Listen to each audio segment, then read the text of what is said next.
Jang olib borishmoqda. Aksariyati mana finalga qadar yetib kelib oltin medalni davom ettiradi. Birinchi raund. Oldinga boribroq zarba yo'lla demoqda murabbiylarimiz. Ikkilik zarbasi o'zi ham qabul qilib olishga majbur bo'ldi. Yana zarbalar. Zarbalar mana shuni seriya. Gavdaga zarba. To'g'ridan seriyalarning tez aytiladi. Chunki mezbonlik faktori ham bor bu yerda. Oq chap qo'lni o'tkazdi, aniq zarba. Navbatdagi tanaga himoyani yorib o'tishga intilmoqda. Gavda tanaga zarba yo'lladi. Stot yaqin masofa albatta Isroilov uchun olishga to'g'ri kelmoqda.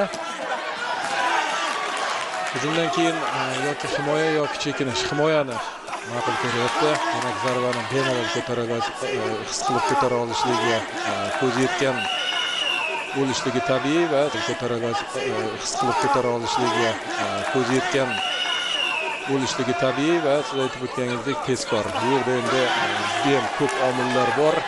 Seriyalari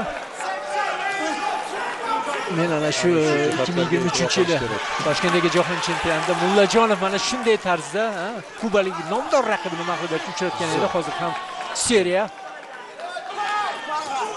ishlayverish kerak. Faqat bitta jihat bor. Menimcha muammo bo'lmasa kerak, jismoniy jihatdan 3 raund mana shu tempni ushlab turishlik. Himoya baribir muhimligicha qolyapti. Mana himoyadan hujumga o'tdi. Zo'r. Yana bir to'g'ridan yo'naltirilgan. Yana bir to'g'ridan yo'naltirilgan. Aniq zarba, ammo hozir kerak paytida endi himoyani o'rnata olmadi, ulgurmadi. Xuddi professional bokschilarga.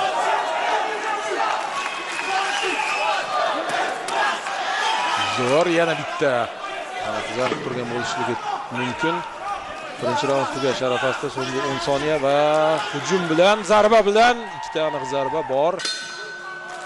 Eng muhimi ishtiyoq bor. Xohish yuqori darajada. Albatta ikkinchi raunddan so'ng menimcha musada. Albatta bu sportchimizning imkoniyatidan kelib chiqib berilgan ko'rsatmalar. Tezgan yo'q edi. Bugun zarariga ishlash ehtimoli bor, chunki mana bunday zarbalar bilan uni qarshi olmoqda Isroilov. Eng muhimi qo'llar yuqorida. Lekin bu vaqtinchalik bo'lishi ham mumkin. Mana bu yerda esa ijro ta'minlandi. Tanadan boshqa ko'tarmoqda. Bir necha zarba. Bilmadim. Yaxshi, zo'r. Stot tam berdi shekilli. Boya ikkinchi raundning boshidagi shashti yo'q, o'lib qolgandek. Ancha toliqdi, chunki ko'p zarba o'tkazib yubordi u. Gavdaga boshga o'tkazyapti, tezlik ham. Zo'r. Davom etaverish kerak. 3-4 ta zarba bilan javob ham qaytarilmoqda. Sportchimiz himoyadan hujumga zo'r o'tyapti. Raqib hujumga o'tib to'xtagan paytda shunday hujumdan medali sari juda katta qadam qo'ymoqda.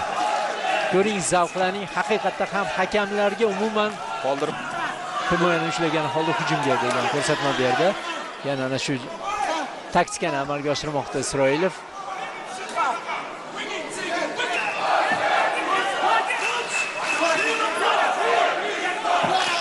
Gavdaga so'ng boshga ko'tardi.